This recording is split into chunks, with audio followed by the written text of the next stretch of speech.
pasensya ka na. Pwede bang sa susunod na lang? Kasi pinakwenta ko nga ngayon yung mga bayarin natin, mga utang natin eh.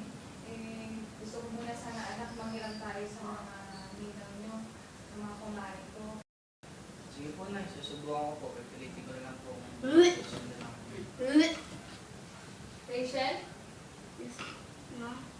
Parang ilang beses ko na yung napapansin sa'yo, anak ha. Ano nangyayari sa'yo? Ha? Bakit duwal ka ng duwal? Buntis ka ba? Opo, ma. Buntis ka!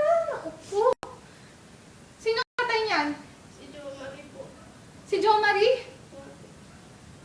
Anak naman, pinag-aaral kita, tapos ang dami nga nating gastusin ngayon, tapos ganyan pa nangyari sa'yo. Ano ba naman yan, anak?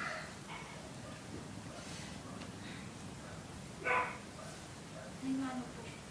Anak, ba't ganyan ang itsura mo? Ano nangyari sa'yo? Naipinuli po nila ako eh. Sino? Ng mga klase ko po. Natakot po kasi akong sabihin sa inyo eh.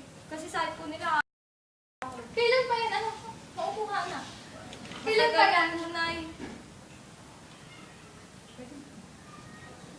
Cut na yun. Okay. Sakta mata.